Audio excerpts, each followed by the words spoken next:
त्यांनी उद्धवजींकडून खोटं नाटक करून पक्ष काढून दिला। म्हणजे बाळासाहेबांवर अन्याय झाला का नाही झाला। कोण होता तो वकील मी बघणार आहे आणि त्याचा करेक्ट कार्यक्रम तर करणारच आहे मी। तो शरद पवार, तो अरे कोण तू म्हणणार तो शरद पवार?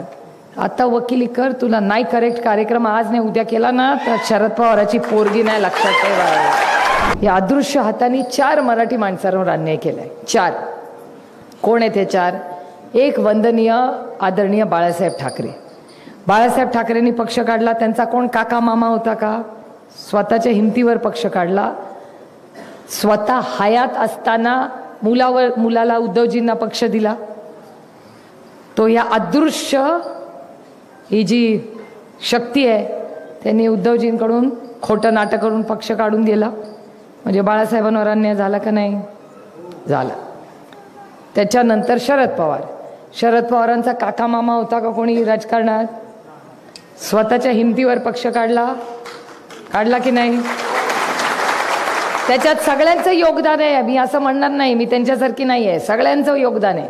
सगळ्यांनी कष्ट केले, पक्ष मोठा केला, पण त्या पक्षाचा विश्वासार्हता देणारा चेहरा कोण आहे तर तो शरद पवार आहे, हे कोणीही नाकारू शकत नाही। त्यांच्या पक्षात ओरबाडून बघितलं, काही लोक तिकडे गेले।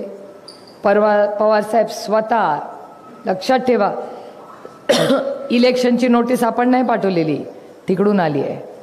इलेक्शन नोटीसचा पहिला वार तिकडून झालेला आहे, आपण नाही पहिला वार केलेला।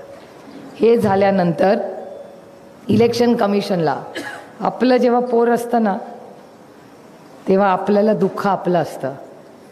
इलेक्शन कमिशनला जेव्हा आपल्या पक्षाबद्दल चर्चा होती ना, पवार साहेब स्वतः हजर होते। 83 वर्षाचा माणूस दिल्लीला जाऊन स्वतः ज्या बाळाला जन्म दिलाय ना त्या बाळासाठी इलेक्शन कमिशनमध्ये जाऊन बसले। समोरून ज्याला पक्ष हवाय ना ते होते का? कोणी आलं नव्हतं, कोणीतरी वकील आला होता। कोण होता तो वकील मी बघणार आहे आणि त्याचा करेक्ट कार्यक्रम तर करणारच आहे मी। कारण तो वकील काय म्हणला की पवार साहेब, तो शरद पवार, तो अरे कोण तू म्हणणार तो शरद पवार? आता वकिली कर, तुला नाही करेक्ट कार्यक्रम आज नाही उद्या केला ना तर शरद पवाराची पोरगी नाही, लक्षात ठेवा। माझा स्वभाव असा कधीच नव्हता। मागितलं असतं ना तर सगळं देऊन टाकलं असतं माझ्या सगळ्या भावांना। अरे लेलो यार, दिलदार हूं मैं। देवानी मेंदू दिलाय, हात पाय सगळं दिलंय। शून्यातून माझं विश्व उभं केलं असतं आणि तुम्ही असे साथ असला तर काय अवघड आहे विश्व उभं करायला।